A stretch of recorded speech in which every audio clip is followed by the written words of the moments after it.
আমি এটা সময়ত কাৰেং হুঁচৰি দলৰ দুৰ্ঘটনাৰ কথা শুনিছিলোঁ আৰু সেই সময়ত সমগ্ৰ অসমবাসীয়ে কান্দিছিলে। আমি সেই সময়ত সৰু আছিলোঁ আৰু সেই সময়ত কাৰেং হুঁচৰি আমি হুঁচৰি চাইছিলোঁ। তেতিয়া হৈছিলে সুন্দৰপুখুৰীৰ হোলাল গাঁও ওচৰতেই সেই বিহু প্ৰতিযোগিতা আছিলে আৰু য'ত কাৰেং হুঁচৰি দলে বিহু প্ৰদৰ্শন কৰি উভতি যোৱাৰ পথতেই দুৰ্ঘটনা সংঘটিত হ'ল আৰু সেই দুৰ্ঘটনা সমগ্ৰ অসম বিয়পি সকলোৱে শোকত ভাগি পৰিছিলে, শোকত ম্ৰিয়মান হৈ পৰিছিলে।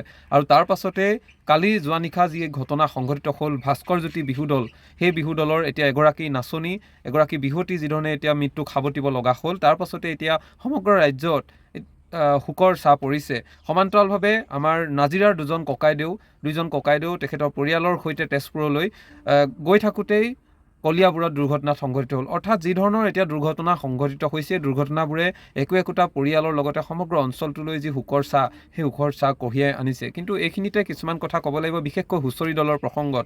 বৰ্তমান সময়ত বিভিন্ন প্ৰতিযোগিতা অনুষ্ঠিত কৰিছে। সেই প্ৰতিযোগিতাসমূহত একেদিনাই বহুকেইটা প্ৰতিযোগিতা বা বিভিন্ন অনুষ্ঠান থকাৰ লগে লগে তেওঁলোকে অংশগ্ৰহণ কৰিবৰ কাৰণে ইটো অনুষ্ঠানৰ পৰা সিটো অনুষ্ঠানলৈ যাওঁতে যিহেতু সময়ৰ ব্যৱধান থাকে, সেয়েহে তীব্ৰ গতিত যোৱাও দেখিবলৈ পোৱা যায়। এই ক্ষেত্ৰত কিন্তু গাড়ী চালকসকল যথেষ্ট সাৱধান হোৱাটো অত্যন্ত প্ৰয়োজনীয়। যিমানেই পথ ভাল নহওক কিয়, সেই পথ ভাল হোৱাৰ লগে লগে গাড়ীৰ স্পীড বঢ়াৰ লগে লগে স্পীড কণ্ট্ৰল হাতৰ পৰা এৰাই যোৱাৰ লগে লগে কিন্তু বিপদ অনিবাৰ্য হৈ পৰিছে। আৰু বৰ্তমান সময়ত এই হুঁচৰি দলৰ আমাৰ উঠি অহা প্ৰজন্ম যিদৰে নিঃশেষ হৈ গৈছে দুৰ্ঘটনা পতিত হৈ, তাক কিন্তু সঁচাকৈ দুখৰ কথা বুলি ক'ব লাগিব। আৰু এই শোকত সকলো অসমবাসী ভাগি পৰিছে আৰু আমি বিচাৰোঁ এনেধৰণৰ ঘটনা আৰু কোনোদিন নহওক, সকলো শান্তি সুশৃংখলাৰে জীয়াই থাকক ইয়াত। সেয়েহে গাড়ী চালকসকলে এই ক্ষেত্ৰত সাৱধান হোৱাটো অত্যন্ত প্ৰয়োজনীয়। তেওঁলোকে ইখন বিহুৰ পৰা সিখন বিহু মঞ্চলৈ কম্পিটিশ্যন মাৰিবৰ কাৰণে দেৰি হৈছে বুলিয়েই আপোনালোকে ইমান স্পীড যাবলৈ চেষ্টা নকৰিব।